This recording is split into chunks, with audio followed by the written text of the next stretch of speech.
Hello, hello, this is Meagan coming to you live from the streets of San Francisco. Look at that. Is that perfectly timed or what?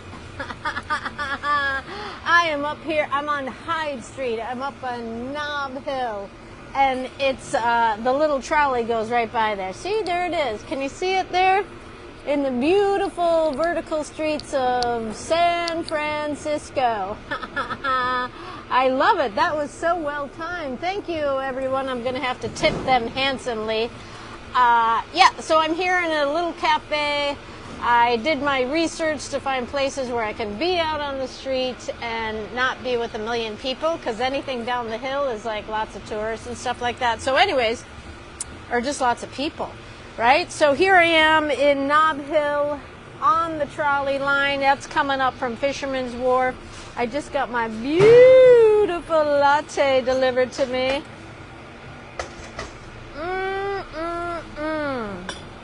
Oh my God, so good. The coffee in San Francisco is stunning.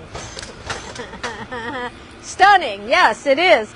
And I have been out there drawn like a maniac every day, as I do. I have been blessed to be gifted an opportunity to come to San Francisco, teach my workshops, and I'm in a location that's just like, it's just so beautiful, right? San Francisco is such a remarkable city, so diverse. It's so, being from Chicago, everything is flat, right? I haven't lived in Chicago a million years, but that was sort of my upbringing, right? Like everything is flat, grid-like, you go this way, you go that way. And I think that does a lot for the energy of the people. They're grounded, they're Midwestern, they're solid, they're they're early risers. These are very general stereotypes, right? Farmers, that kind of a thing. At least that's the history of my family, right? And then you come to San Francisco and everything's like pop, pop, pop, pop, pop, pop, pop, pop, pop, pop, pop, pop. There's no street grids like that. There's some grids, but everything is up, down, and very fluid. And that I think has a lot to do with why it's always been such an innovation hub. Why people come here with new ideas and new businesses and new businesses.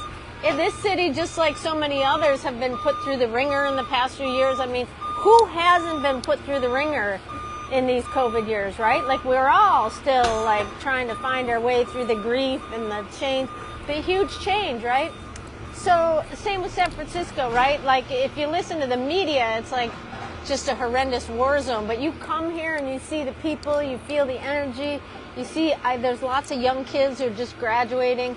Always, right? This is a city for young kids, young, smart kids, and not just American kids. It's an international draw, right? So anyways, I am loving my time here. I feel like it's feeding my heart. It's feeding my energy. It's feeding my inspiration, right? Because, I'm very grateful for my time in San Miguel, but I'm so done there. Oh, my phone almost just blew over right when I declared that, right? I just want to I love being in the action, right? So being here in downtown San Francisco, I am in the action, right? So I'm going to have a sip of my beautiful latte. Yeah, they do coffee, right? It's $1 million latte, I'll have you know. They're like, actually, this one wasn't bad. It was $6. But like yesterday at the Ferry Building, beautiful coffee, $10 latte. They have all electric buses here, so they're not super loud. They're kind of loud, but they're not like super loud. There's a lot of electric robots. There's driverless cars whizzing about town. Those honestly freak me out, because they're like these white SUVs, and they're driving with such precision. There's no hesitation, right? Sometimes when you're driving around these streets, you can always tell when it's a tourist, or they're lost, or looking at their phone, because there's all this hesitation. Do I go down this cliff, or do I go up this? These white driverless SUVs have like these propellers on top and on the side, like they're a fish, and they drive with super precision, like they know where the heck they're going. And I've been on my e-bike, which is another robot, on the street, and this driverless car pulls up to me, and there's no one in there, and the blinker goes on, and the wheel starts turning, and off it goes. It's the freakiest thing, right? Like, this is sci-fi central right here, to have these driverless cars. And I saw on the news, just as of today, it used to be only the elite few could reserve a Waymo, but now they're open to everyone. So anyways, it's very exciting to be in a technology hub such as America's only San Francisco, right? There's no city like it in the world. It's really, I mean, being back here, I'm just reminded of my time here in the 90s. I'm reminded about what poor self-esteem I had back in the 90s. I really am, because you know what? Here, this is like, I hope this is not too weird. There's a lot of like athletes in San Francisco. There's a lot of people who are riding bikes and running and climbing. So there's a lot of athletic bodies here, i.e. there's a lot of cute butts, all kinds of cute butts. And so I noticed some of these cute butts, and I'm like, look at that cute butt. And then I go, I wonder if I had a cute butt. You know, now I'm older. I don't have a cute butt. But I was thinking, you know what? I probably had a really cute butt when I lived here. Because I rode my bike. I mean, I moved here with my bicycle. And I lived over here, and I worked south of Market, and I rode my bike there every day, right? Over these we didn't have e-bikes back then, right? I remember that my legs were like super muscular. Not my calves, what are these things called right here? My hams. My hams were huge, right? Because I was climbing these mountains on my bike. And I didn't check out my butt back then, but I bet you I had a cute butt. Just like all these other cute butts here in San Francisco. These kinds of like, this sort of terrain, you know, I've even noticed since my time being here, which is over a week now, I feel stronger in my legs. Look at this guy. He's got a whole shrub with him. I'm feeling stronger in my legs. I'm feeling stronger in my heart. You know, I've had some long COVID issues. I know some people don't believe in that. Whatever. I've had some, you know, energy and health cardiovascular issues since I got hit with the COVID, right? And so that's been a long, slow journey that I'm dealing with quietly, right? And so coming here and riding bikes and walking the hills, like the first day I was like walking them sideways because it hurts your calves, right? And so I'm walking sideways and backwards. Now I'm just like, yeah, powering up these hills. They're not mountains, they're hills, right? And I feel stronger. I feel like, am I hearing a trolley? Well, we'll all know when a trolley's coming. So, yeah, so just being here, I'm feeling stronger and healthier, more energetic. Yesterday I took the ferry up to Marin and met my buddy Lynn O'Brien. She's a longtime San Miguel connection, but now up here in Marin full time. We went hiking up on the, you know, somewhere up by Mount Tam, up in Marin, Fairfax, and gosh, was it beautiful.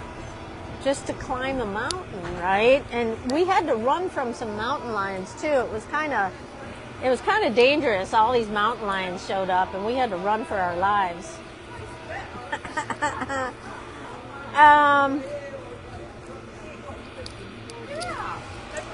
You know, for all this talk of like San Francisco, right? Like if you listen to the pure news, you're gonna just get a whole crock of like made up stuff, right? And then I come here and I see all this technology stuff, and it's super cool, right? I love it. There's a lot of young, fresh ideas here. But at the same time, this city still has a quaintness about it, right? There was just 3 elderly people. I think they were speaking. I don't know what they were speaking.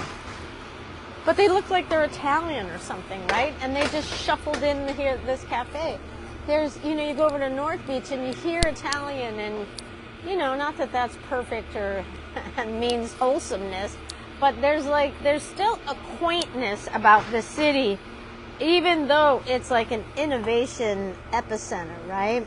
There's still the neighborhoods, right? They have these distinct neighborhoods, architecture, right? It's not all cookie cutter. I think that was one of the, I love Chicago. Chicago's a beautiful city, but just over the past few years, there's been a lot of like really stupid box architecture, right? Like these big box buildings with no personality, right? Like just a box with some rectangles. And here in San Francisco, the architecture is it's just barking at me, right? Like it's so ornate, even just looking up this street, right? Which is not a popular, maybe it is. What am I on? That's Hyde. This is, oh, wait, no, now I can't remember. What is this? This is Hyde and, sheesh, I can't remember because Jackson. This is Jackson, right? Because I walked up here. I rode my bike to Polk and then, here comes a trolley. I want you to see this one coming down the hill. Look how cute this is. Rice-a-roni. Let's see if we can get that gal out of the way. There we go. Oh, she's got a cute little doggy, though. Look at that little trolley. Yay. Oh, and he's going to stop right here. Powell and Hyde. That's where we're at. Oh, it is. It's break time right here. Isn't that exciting? I love it. There's just something about, I see it. Anytime anyone sees a trolley, they laugh, they smile, right? Because it's adorable. Oh, did you hear that? It's like magic. It is magic, right? Because even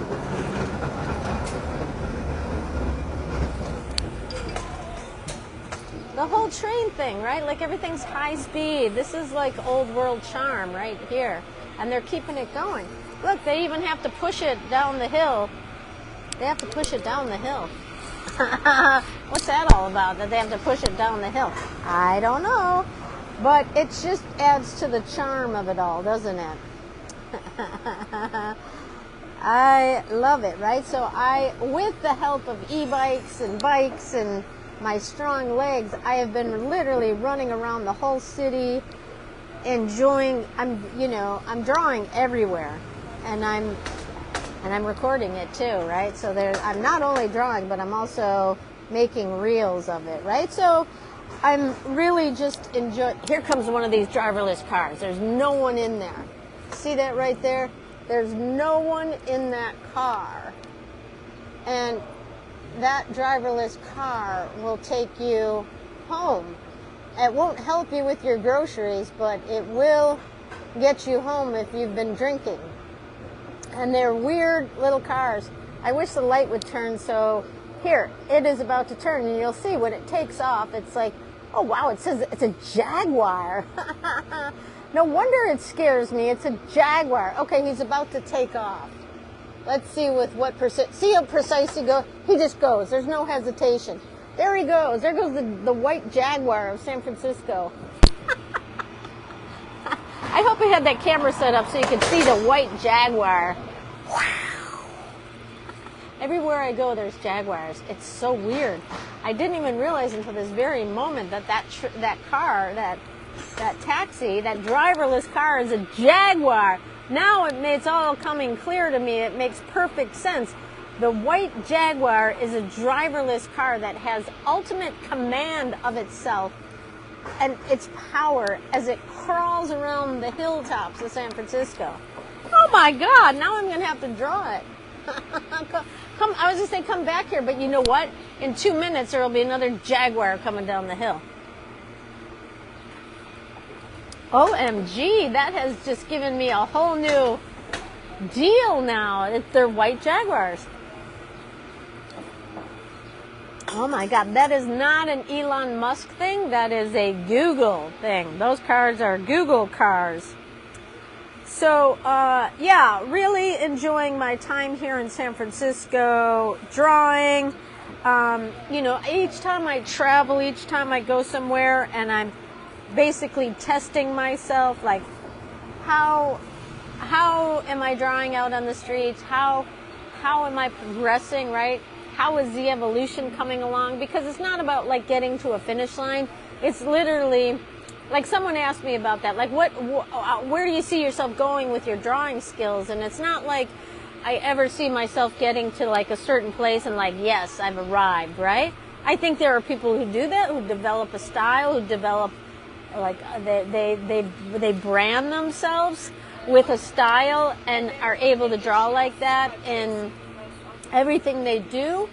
I don't want to, and that's important if you're like an illustrator and you're like illustrating books, right? You have to have a certain style and you have to keep to it. That's not my goal. My goal is to like draw the world, and so my hopeful intention is just to continue to increase my skill and my ability to draw things in one line, right? I don't want to be perfect about it. I don't want to draw architecturally correct or anatomically correct. That's not my goal. It's more, I want to draw more charismatically. I prefer a charismatic drawing as opposed to a correct drawing, right? I feel like through the use of my continuous line practice, it does nothing but infuse energy into my line. It infuses life and energy into my line. And honestly, that's my goal. That is my goal. To have, oh, here it comes. Here it comes. Choo, choo, choo goes the trolley. Hi, everyone. No one waved to me this time. I usually wave, right? I wave. Oh, here comes a driverless car. Okay, he's a Jaguar. This one doesn't say Jaguar, but it looks like the Jaguar. It's the same driverless car. There he goes. Jaguar.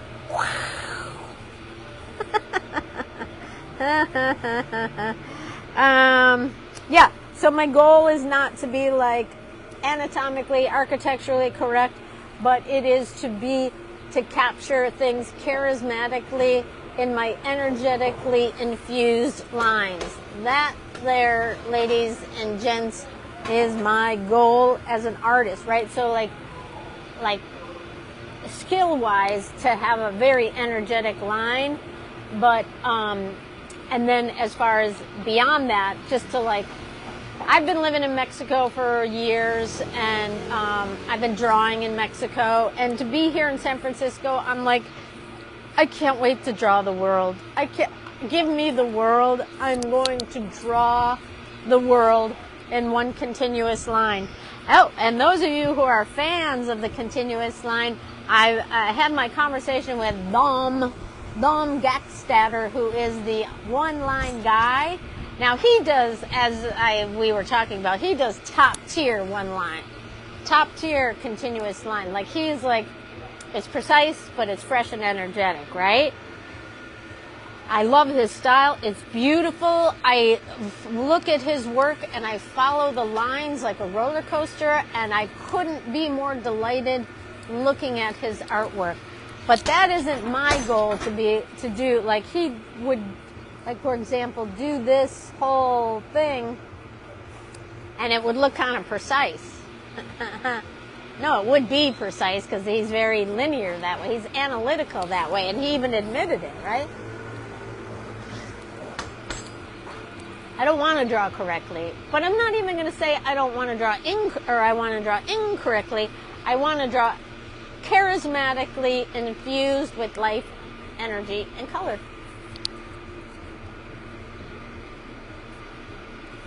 I think that's a beautiful goal. And then also to travel the world, to draw the world, right? So I want to draw the world with my energetically infused continuous line, right? So that is an exciting goal for me. Okay, now I have people here, so it's going to be weird for me to talk because they're sitting right here, and even though they don't care, because really nobody cares when they see you out here drawing, let alone talking to a phone like it's a person. It's what we do. I mean, we have robots driving around. We have robots in bikes. I'm talking to a robot right now. I could be a robot. I don't know. Anyway, so I'm super excited about being here in San Francisco. I'm loving my time. Thank you to everyone who has helped me get here. I'm going to finish big with a heart, to go easy on myself and easy on others. I mean, I think I did mention, like, when I'm having flashbacks of my poor self-esteem, and I think, like many of us, we've spent a lot of years just feeling bad about ourselves, right? And so I'm going to go easy on myself and just say to myself, you know what, you have a cute butt, even if it's older, still a cute butt. And you know, I'm doing a heck of a job out there. And I'm smart enough, I'm tall enough. What's the saying? I don't want this kid looking at me. What's that Stuart Smalley thing? I'm smart enough, I'm brave enough, I'm good enough. I'm good enough, right? Here comes the bus. Yeah. So I'm going to finish big with a heart and remind you all just to keep telling your stories, practicing your drawing skills. Why not? You got a little time here and there. Make some lines, make some noise, tell some stories. Honestly, it makes us feel better, which then in turn makes the world feel better, right? So I'm going to get San Francisco things. Finish big with a heart, you all. Stay sovereign. Stay sovereign, okay? Hi. Lattes are like $3. And they're upwards of $10 here. But, you know, I think we all knew that San Francisco is much more expensive than, I mean, if I were to go to Nebraska, I could probably get a $3 latte if they even know what that is. But, you know, Mexico City, there are places in Mexico City where it's getting more. I mean, it's expensive there, too. So, and there's a little kid asking, who am I talking to? So now I'm going to hang up. All right, everyone, keep on telling your stories, keep drawing your lines, and I'll see you next time. Okay, bye.